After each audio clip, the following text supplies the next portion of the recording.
বাবাকে হত্যার পর ছেলেকে বাঁচাতে অপহরণের নাটক সাজায় মা ছেলে মিলে।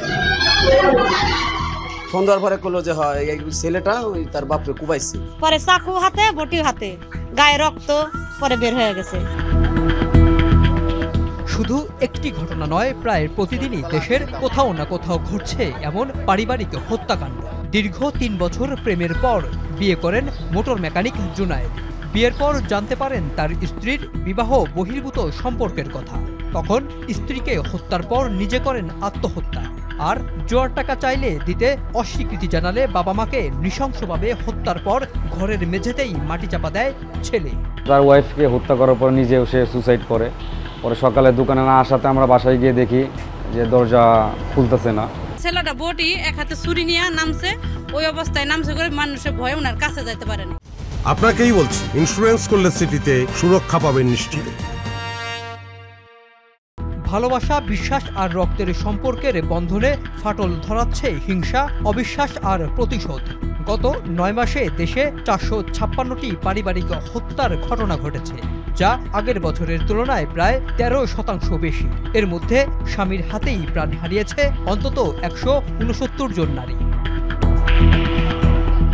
সামাজিক যোগাযোগ মাধ্যমে বিবাহ বহির্ভূত সম্পর্ক, জমি নিয়ে বিরোধ এবং জুয়া আর মাদকাসক্তির টাকার লেনদেন এখন পারিবারিক সহিংসতার বড় কারণ হয়ে দাঁড়িয়েছে।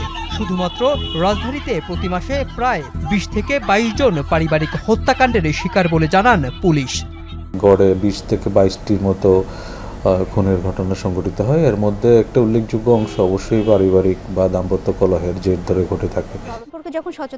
পুরুষতান্ত্রিক সমাজ ব্যবস্থা, অর্থনৈতিক অসচ্ছলতা আর সামাজিক যোগাযোগ মাধ্যমের অপব্যবহারেই বাড়ছে পারিবারিক সহিংসতা। এছাড়া মূল্যবোধের অবক্ষয় আর বিচারের দীর্ঘসূত্রিতাকে বড় কারণ বলে মনে করেন বিশেষজ্ঞরা।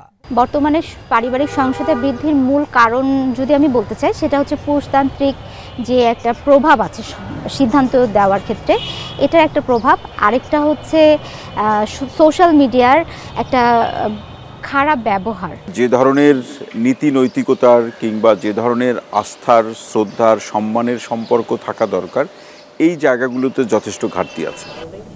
সামাজিক আন্দোলন, পারিবারিক শিক্ষা আর ধর্মীয় মূল্যবোধ জাগ্রত করার পরামর্শ ধর্মীয় নেতার। পারিবারিক শিক্ষা এর সাথে ধর্মীয় শিক্ষা, যদি মোরাল এডুকেশনকে যদি আমরা অ্যাড্রেস করতে পারি, যখন দিনের এই শিক্ষা মানুষের ভিতরে চলে আসবে, তখন ওই সমাজটা শান্তি, স্থিতিশীলতা, নিরাপত্তার বাঁধনে পরিণত হয়ে যাবে। এছাড়া পরিবারের সঠিক মূল্যায়ন আর বোঝাপড়ার মাধ্যমে সহিংসতা কমানো যেতে পারে বলে মনে করেন এই সমাজ ও অপরাধ বিশেষজ্ঞ। পরিবারকে আরো জুৎসই, আরো সময় উপযোগী করার জন্য পরিবার ভিত্তিক সেবা ব্যবস্থা সরকারের পক্ষ থেকে চালু করা, এই ৩টি ব্যবস্থা যদি চালু করা যায়, যথাযথভাবে চালু করা যায়, তখন এই পারিবারিক সহিংসতা বা সংঘাত সহিংসতার প্রসঙ্গগুলোকে নিয়ন্ত্রণ করা যায়। মানুষ সামাজিক জীব, সমাজের প্রয়োজনেই গড়ে ওঠে পরিবার। এই পরিবার থেকে যখন ব্যক্তি স্বার্থকে বেশি প্রাধান্য দেওয়া হয়, তখন শুরু হয় পারিবারিক কলহ, সমাজ হয় নষ্ট। এ নষ্ট সমাজ থেকে মুক্তি পেতে দরকার মূল্যবোধ সম্পন্ন পারিবারিক ও নৈতিক শিক্ষা, এমনটাই মনে করেন বিশেষজ্ঞরা। মেহরাব সুমন, এখন, ঢাকা।